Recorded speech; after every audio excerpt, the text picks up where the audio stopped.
বছরের প্রথম দিনে কামারপুকুরে ভক্তদের ভিড় চোখে পড়ার মতো।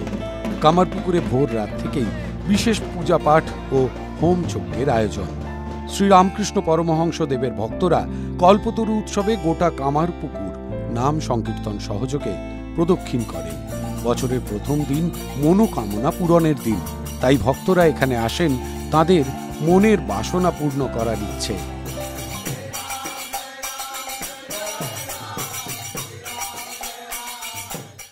ঠাকুর সর্বদাই কল্পতরু, প্রতিদিন ঠাকুর আমাদের কাছে কল্পতরু হয়েই থাকেন, আমাদের সঙ্গে থাকেন। আমরা ঠাকুরের কাছে যা প্রার্থনা করি, ঠাকুর আমাদের প্রার্থনা যতটা আন্তরিক হয় ঠাকুর সেভাবেই আমাদের প্রার্থনা শোনেন।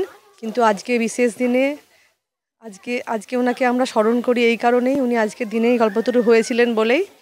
আমরা প্রত্যেক বছর এই দিনে এখানে আসি, আমাদের ভীষণ ভালো লাগে। আর ঠাকুর শ্রী শ্রী রামকৃষ্ণ দেবের আমরা উনার থেকে আমরা অনেক অনুপ্রাণিত হই, তো ভীষণ ভালো লাগে। উনার পথেই চলতে আমরা ভীষণ ভালোবাসি, তো আমি আমার মা বাবা সবাই এখানে আসি আজকের দিনে। হ্যাঁ, ঠাকুর কল্পতরু হয়েছিলেন 2:30 থেকে 3টের মধ্যে উনি কল্পতরু হয়েছিলেন কাশীপুরে উদ্যানবাটিতে।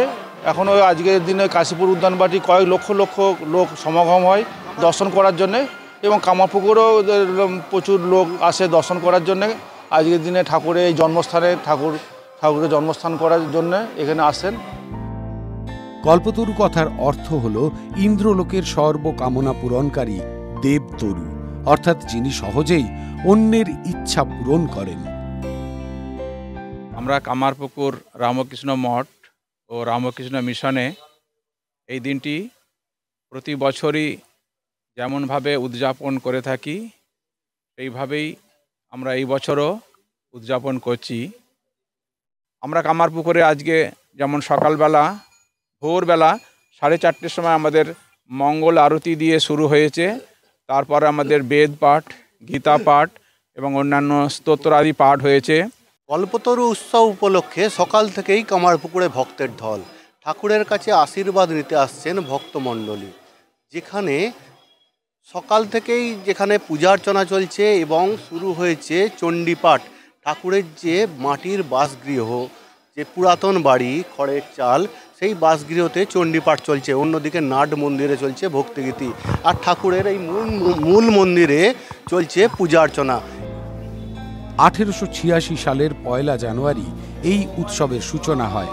এই দিন কল্পতরু রূপে ভক্তদের আশীর্বাদ করেন শ্রীরামকৃষ্ণ পরমহংসদেব। তিনি পূরণ করেছিলেন ভক্তদের সমস্ত মনস্কামনা, আর সেই থেকেই ইংরেজি বছরের প্রথম দিনটি কল্পতরু উৎসব হিসেবে পালিত হয়।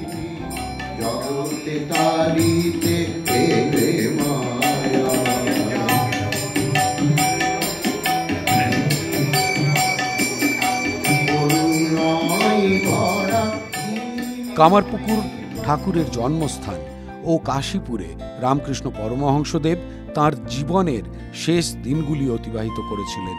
তাই কাশীপুর উদ্যানবাটি ও কামারপুকুরে এই উৎসব মহা সমারোহে পালিত হয়। ভক্তদের বিশ্বাস, কল্পতরু উৎসবের দিনে ঠাকুর শ্রী রামকৃষ্ণ দেবের কাছে মন থেকে কিছু চাইলে সেই ইচ্ছা পূরণ হয়। TV9 Bangla digital.